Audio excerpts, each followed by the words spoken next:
আসসালামু আলাইকুম dear friend, রেডিসের আরো একটি ভিডিওতে আপনাদেরকে স্বাগতম। ইতিপূর্বে আমরা রেডিস নিয়ে অনেকগুলো ভিডিও করেছি। যদি সেই ভিডিওগুলো না দেখে থাকেন অবশ্যই ভিডিও ডেসক্রিপশন বক্সে অথবা প্লেলিস্ট থেকে দেখে নেবেন। আমাদের গত পর্বে ছিল কনস। আজকে আমরা যে বিষয়টা দেখব সেটা হচ্ছে ইউজ কেস। মূলত আমাদের রেডিসের ইউজ কেসগুলো কি, কোথায় কোথায় আমরা রেডিস ব্যবহার করব। যদিও ইতিমধ্যে আমরা জেনেছি যে রেডিসের কিছু উপকারিতা বা অপকারিতা বিষয়গুলো নিয়ে, বাট অ্যাকচুয়ালি কোথায় ইউজ করলে আমরা রেডিসের অপকারিতাগুলোকে স্কিপ করে এটার উপকারিতাগুলো আমরা নিতে পারি।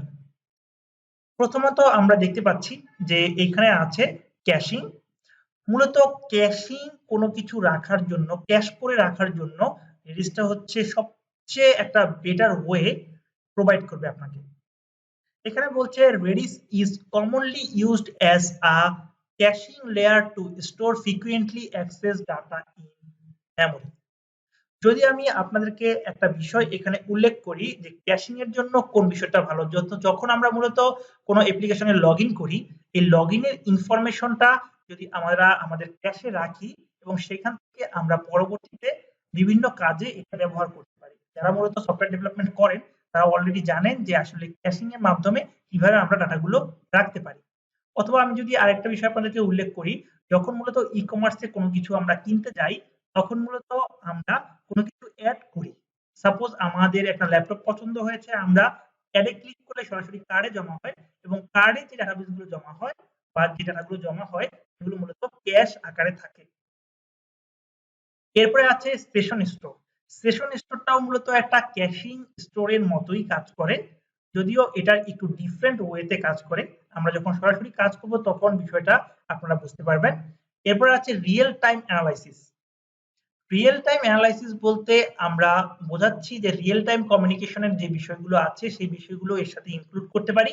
আমরা যখন কোনো মেসেজে কারোর সাথে কথা বলি তখন আমরা এই বিষয়গুলো সরাসরি যদি আমাদের ক্যাশে রাখি তখন খুব ফ্রিকুয়েন্টলি আমরা এখান থেকে পরবর্তীতে আমরা আমাদের ডাটাবেজে একটা নির্দিষ্ট সময়ের পর সেন্ড করতে পারি।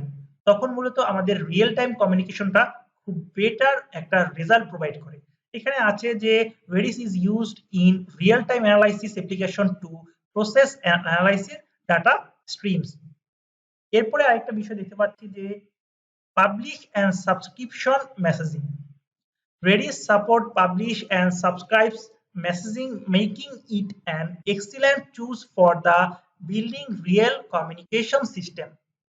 সো ফ্রেন্ড, আশা করছি আপনারা এইটা বুঝতে পেরেছেন যে আমরা মূলত রেডিস কোন কারণে ব্যবহার করব এবং কি কি ক্ষেত্রে রেডিস ব্যবহার করাটা উপযোগী।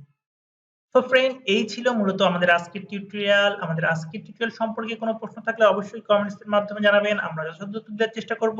পরিশেষে সকলের সুস্বাস্থ্য কামনা করে আমরা আমাদের আজকের টিউটোরিয়াল এখানেই শেষ করছি।